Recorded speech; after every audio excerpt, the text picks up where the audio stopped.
Hello and welcome. You're watching The Money Show. I'm Kavita Thapliyal and this show is your one-stop destination for all your personal finance queries. And today on the show, we'll be focusing on our viewers' questions and we'll be helping you figure out whether your investment strategies are aligned with your financial goals. And just in case you're watching the show live, you can send across your queries on our WhatsApp number, which is flashing on your screen. That is 865-797-4571. We have an email ID, which is themoneyshow@etnow.tv. So any current investment going on and you want to figure it out whether it's aligned with your financial goal or not, you can send across your questions and we will do your live financial planning on the show. And today on the show, I am joined by Nisreen Mamaji. She is the CFP of MoneyWorks Financial Services. Nisreen, hi, good evening and welcome to the show. And let's begin with our viewers as well. Let's take Satya's question. I don't think we have him on the phone line, but okay, we've got some details of his portfolio and retirement goal, investment duration. I mean, that's one of his goals, and the investment horizon for that is 15 years. Corpus that he is planning to accumulate is almost 10 CR. Current investment is 30 lakhs. Current allocation is 70,000 per month. Yearly step up of 10%. Nippon India Nifty Bees ETF, Nippon India Junior Bees ETF, ICICI Pro Alpha Low Volatility Fund, Parag Parikh Flexi Cap, Kotak Mid Cap, Nippon India Multi Cap, Axis Small Cap, Aditya Birla Corporate Bond Fund, Nippon India ITF Gold Piece is what is his exposure and in terms of portfolio details. I do not have him on the phone line because I really want to understand that it's good to have a passive strategy, but then that passive strategy doesn't have to be very repetitive also. So in case of strategizing your portfolio between a passive and an active strategy, what can be the thumb rule that one should be following before you just dive deep into his portfolio? Let's begin with this answer because it's passive and active is an ongoing debate, and a country like India, you really can have both of these strategies in your portfolio unlike the West. But having said that, how can one strategize it in the right way? So, Kavita, thanks. That's a very important question. But the solution is not a very simple one in the sense that it's not like a one size fits all, where one can say, do a 50-50 or a 70-30 ratio. It really depends on the entire portfolio of the investor. It also depends on the clients, the investors' goals in terms of a time plan. So, if you are a conservative investor, you have only 2 to 3 years to for your investment to bear the fruit of the goal, that whatever you've planned for, then in that case you can go for, say, 50 to 60% in a passive kind of a portfolio, with 30 to 40% to add that little alpha in an active strategy. If you are an investor who is a conservative minded investor, and you have a very long way to go before your goals are met, in that case you can also go for, say, 30 to 40% in passive and 60% in active strategy. You can take a call on the active strategies playing out longer and better in a longer term portfolio. So this is some of the ratios or allocations that I could recommend. It purely depends on your own risk tolerance and your tenure of investment. It's not really a one size fits all kind of a simplistic answer, Kavita. All right. Now, what are the crucial changes that you would like to highlight for him now? In this case, Satya, how should he be going ahead? Because see, one very big positive in his portfolio that I feel is his time frame. But 10 CR and even the investment amount is quite significant. But it should be in the right fund with the right strategy. So, what do you recommend? Sure. So, Satya, after 15 years, if we forecast at about 12% compounded annualized growth rate, and you do a 10% step up, which you said that you were willing to do, you will have in your portfolio about 7.4 crores. So you will need to then, in that case, extend by 2 more years. So rather than 15 years, you can continue investments for 17 years with a 10% step up. And, mathematically and theoretically, if you get a 12% compounded annualized growth rate for those next 17 years, you will certainly be getting about 10 crores in your portfolio, which is your desired target corpus. But make sure that you are reviewing this very strategically every 2 to 3 years to make sure that you are on target, or whether you have overachieved or underachieved your target compounded annualized growth rate.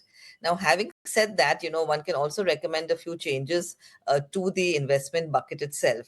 So you can consolidate, to 2 to 3 funds or 3 to 4 funds, because there would be some amount of overlap in your existing investment portfolio. So you can go for one large cap or a core ETF or an index fund, like the Nifty Bs or the Nifty 50 index fund.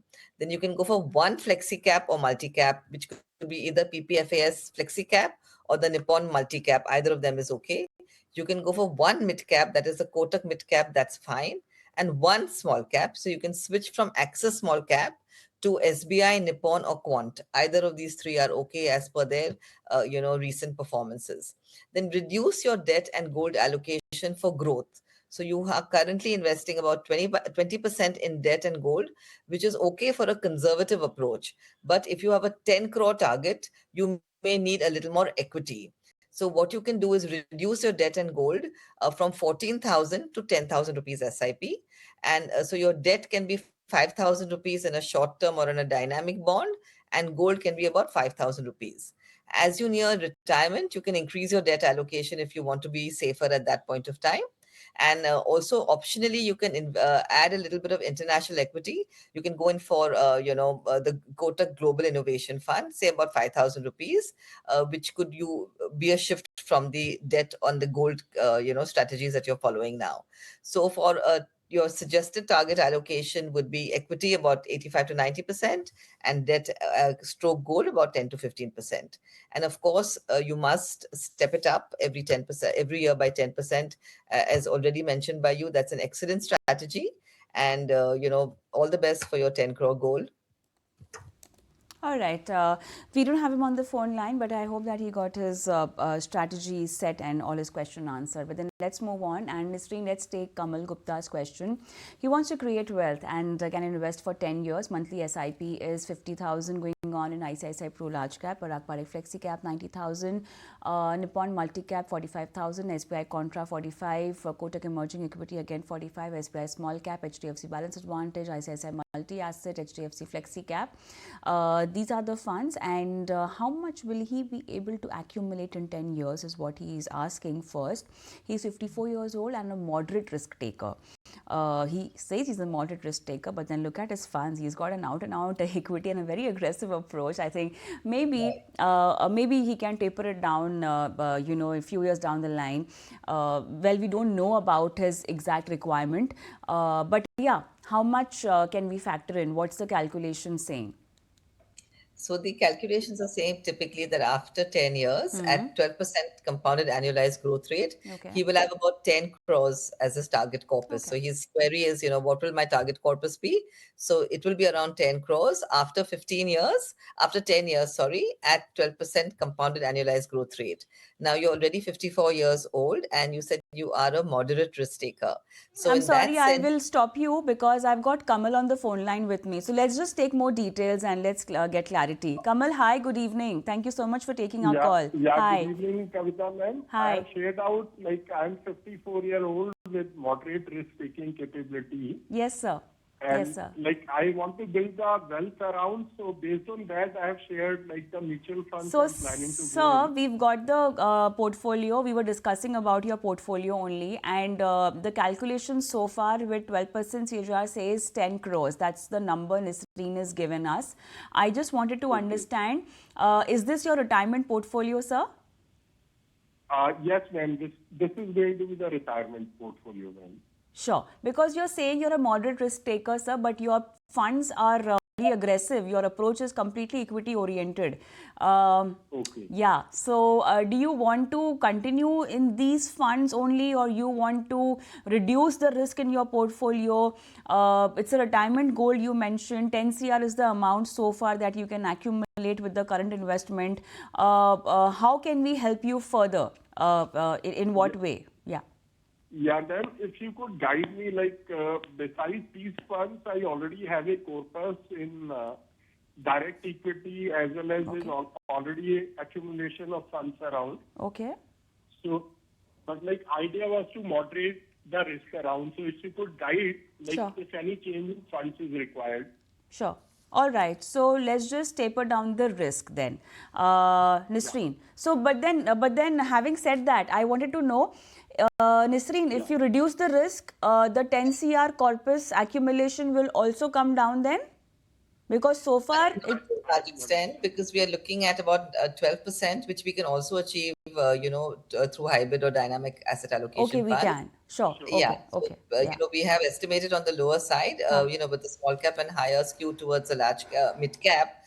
The possibility of returns is there, but looking at Kamalji's age, he's 54, he's planning his retirement. I would definitely think that what his opinion is that he would like to be a little more moderate in his risk taking. So I think that's a very good strategy for him to follow, at this point of his life. If he was in his 30s, we could have suggested different portfolios to him, but I think he's rightfully nailed it by saying that he wants to have a little more moderate risk-taking ability going forwards. So what one can say is that, ICICI Pru large cap, you can continue. Parag Parek Flexi Cap, reduce it to 75,000. Nippon Multi Cap, continue. SBI Contra, reduce it to 25,000. Kotak Emerging, continue. SBI Small Cap, reduced to 15,000. HDFC Balanced Advantage Fund, increased to 60,000. ICICI Multi-Asset Fund, increased to 60,000. HDFC FlexiCap Fund, reduced by 25,000. Also introduced Kotak Arbitrage, 25,000 rupees, and HDFC Midcap by about 30,000 rupees. So small changes have been made whereby we are reallocating 90,000 from small and contra and flexi funds into a better balanced category like a hybrid, a multi-asset, and we've introduced HDFC Midcap, which is a slightly better suggestion than your current investment portfolio. So what we will do is, because there are 9 funds with overlaps in certain categories, the Flexi Cap and the Multi Cap overlap, you have Parag Parek Flexi, Nippon Multi, and HDFC Flexi. Here there is a very heavy exposure towards, in the mid cap segment through Kotak Emerging Equity, SBI Small Cap, both are quite aggressive. And there's a high exposure, towards small caps at age 54, which, as you said earlier, does not match the moderate risk profile that you wish to go for. So therefore, in that case, you can go for large cap. About 70% of the portfolio should be towards large cap. ICICI Pro large cap, you can continue. Flexi cap, Parag Parek Flexi, or HDFC Flexi, choose only one. Multi cap, Nippon Multi Cap. Contra, I've already told you the figures. That is SBI Contra. Mid cap, Kotak Emerging Equity, reduce the exposure. And small cap, also reduce the exposure of SBI Small Cap. And 30% should be on the hybrid side, which is defensive, which is HDFC Balanced Advantage and ICICI Multi-Asset. So divide the portfolio 70%, 100% equity, 30% hybrid and defensive. So I think there you will, see a better risk profile matching to what you have said. And in terms of, compounding at 12%, make sure that it stays on track and you review it every 2-3 years to make sure that you're actually achieving 12%. All the best. All right. Kamal, is that all? Do you want to ask anything? Yeah, last query, ma'am, was for between balance advantage fund, which is better, SBFC balance advantage or ICICI balance advantage fund? They are both good, but HDFC is a slightly higher equity allocation. ICICI has Okay. slightly lower equity allocation. Okay. So otherwise, in terms of performance and fund management style, they're very good. Both are equally good. So I've recommended HDFC Balanced Advantage just to give you that slightly more equity allocation for the tenure that you wish to pursue. Sure. Thank you so much. Thank you Okay. so much. All the best. Welcome. Nisreen, let's take Rushabh Mehta's question. And okay, so he's the one with 31.5K SIP going on every month. He's got UTI Nifty 200 Momentum 30 Fund, Nippon India Small Cap, ICICI Value Fund, Motilal Mid Cap, Nippon Multi Cap, Parag Parek Flexi Cap, Mirae Large and Mid Cap. He's 32 years old and has a long-term retirement goal. Thinking of investing for 12 more years. As of now, current investment is 24 lakhs in mutual fund and also has 6 lakhs of lump sum to invest.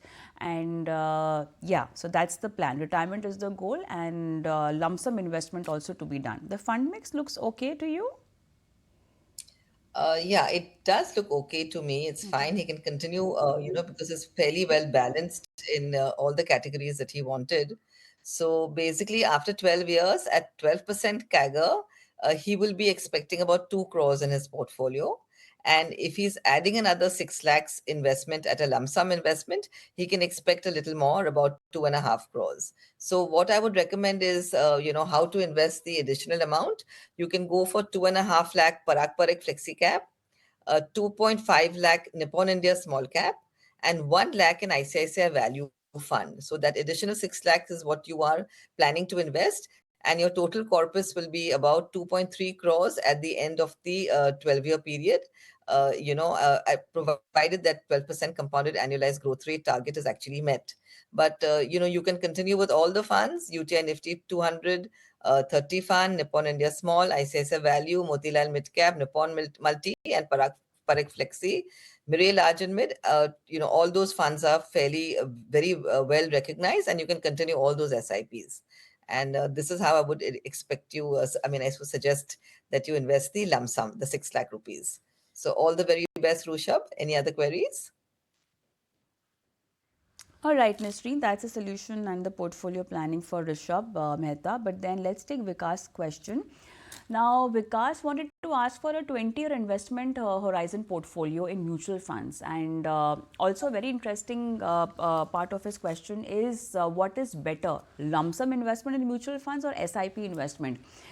He says that he invested in lump sum in mutual fund for 20 years and wait for it to grow, or keep investing in mutual funds through SIP for 20 years. So which money will grow faster is what is this question. Very interesting, and I think along with Vikas, a lot of other viewers looking at the volatility would have the same question.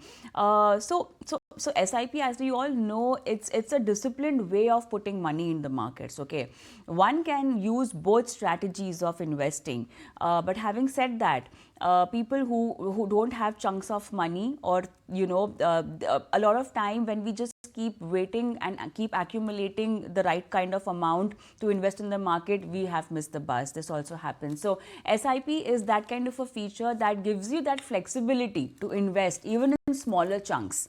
But does this also impact your return in the long run if we keep investing through SIP, or just maybe put money, every 6 months or once in every quarter? So, actually, you just hit the nail on the head by, asking that query, Kavita. Thank you for asking that.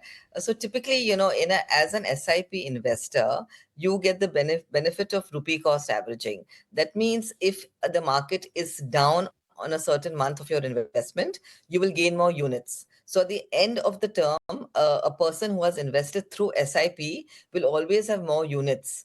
Multiply that with the NAV, of course, which would be higher, say 20 years later. So obviously, your target corpus or the future value of your investment is expected to be higher than if you had invested through an SIP investment, through a lump sum investment, all on a particular day, because one never knows what is the best day in 20 years or the worst day in 20 years, right? Only in retrospect that we all become Warren Buffetts. But while we are prospectively investing, we really just taking a chance on when we should be investing. Therefore, from the risk diversification point of view, because you want to reduce your timing risk, you want to build discipline, and also you want to suit your variable income, because not everybody has a lump sum to start investing when they start the investment journey. They typically have amounts coming in every month, either through rental income, through salary, or through business income, whatever your source of income can be, unless you are having an inheritance, in which case, or a bonus, in which case what we recommend typically is to invest in your target fund systematically through a STP or a systematic transfer plan. So basically, an SIP or an STP over a period of time, say if you have a lump sum investment, then you enter the markets which are 100% equity markets over a period of time, say 6 months or so, or maybe even a year, so that if there is any correction during the year, you will get the benefit of that. So don't buy everything on one day is definitely a recommended way of investing. So you can use an STP if you have a lump sum. And if you have monthly income that you are receiving, then you go in through the SIP route. And also, if you're investing through SIP, then you can step it up every year by 5% or 10%. So typically, there is a blended style of investment that you should be doing: lump sum through STP and monthly income through SIPs. So do both in order to, achieve your goals. And typically, as an example, if you're investing for 20 years, you park it in a liquid fund and you do an STP of say 1.5 lakh rupees per month into an equity fund for the next 12 to 14 months. And if you have 50,000 rupees, for example, surplus, then you start an SIP in a diversified equity fund. It could be either flexi cap, a multi cap, or a large cap, depending on your risk profile. And then you increase your SIP every year by 5 to 10% and make sure that you review it regularly. So, this is what you should be doing, a blended approach. All right, a blended approach, and definitely discipline comes with SIP. But yeah, if you're doing an SIP, an annual step up is very important. Let's move on, and Nisreen, let's take Gaurav Kumar's question. He says that he's 44 years old, working as a professional, invested in mutual funds, and running an SIP of 1 lakh per month.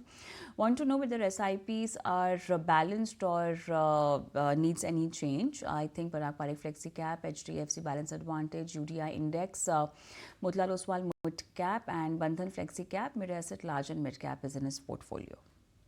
Sure. So, when we analyze the portfolio, he's got about 58% combined through large cap, flexi cap, and index funds. So, PPFAS is a flexi cap, though it is flexible, it tends to stay large cap biased. So, with some mid cap allocation. UDI index fund is a pure large cap exposure. Mirae large and mid is balanced between large and mid. So, this segment gives stability and market linked growth. So, this is ideal for a 10-year horizon. Your balance advantage category, you're about 22% invested, which is HDFC Balanced Advantage, which is a dynamic asset allocation fund. It moves between equity and debt based on market conditions, and it also protects the downside. So this adds stability, but could be considered a little more conservative compared to pure equity. And here you are, 22% of the portfolio is in balance advantage category. In the mid and small segment, you have about 20% allocation. So you have Motilal Mid Cap and Bandhan Small Cap. Both have the potential of returning higher returns, but also they are slightly volatile being in the mid and small cap segment. So you can have a reasonable exposure because you have about 20%, it's fine for a 10-year goal. So the recommendations are that if you are moderately aggressive, because this is for you to gauge yourself, which use the HDFC balance advantage slightly from 22,000 rupees to 12,000 rupees and increase your allocation to UTI index fund or Mirae large and mid cap for a more, 100% equity exposure. So that you can do. And those are the only changes that I would recommend. And continue the Bandhan small cap and the Mirae 21,000. So the revised split would be 65% in large cap, flexi cap, index, in that category, 20% in a mid and small, and only 12% in a balance advantage category, which you have reduced from 12%, from 20% to 12%. So this is how, you can make a few changes to the portfolio and go slightly more towards a 100% equity allocation. All the best. That will be all for Gaurav Kumar. And with that, it's a wrap. Thank you so much, Nisreen, for being on the show and helping our viewers with their financial portfolio queries. And for our viewers, I'm going to flash our WhatsApp ID and WhatsApp number and email ID as well. But okay, so there it is. The Money Show at etnow.tv is the email ID. 8657974571 is our WhatsApp number where you can also send across your portfolio related queries. But before I sign off, managing mutual funds just got easier and smarter for millions of Indians, particularly at a time when the nation is seeing a surge in first-time investors. Investment platform Groww has introduced a long-awaited feature that now allows users to hold their mutual fund investments in demat format. The update, which was announced by co-founder and CEO Harsh in response to a growing demand from investors seeking a more unified experience. So far, mutual funds on the platform were held in the traditional statement of account or SOA format, which was effective but not very convenient. However, now mutual fund stocks, ETFs and bonds will be under one roof, which means that there will be less paperwork, fewer updates and a cleaner, more transparent investment dashboard. But the convenience comes with a choice. Those who prefer the older statement of account format can continue using it. This flexibility makes Groww one of the few platforms offering both options, demat and statement of account under one brand. And this move is part of its broader push to make investing more accessible, intuitive and future ready. All right, with that, it's a wrap on the Money Show as well. Thank you so much for watching.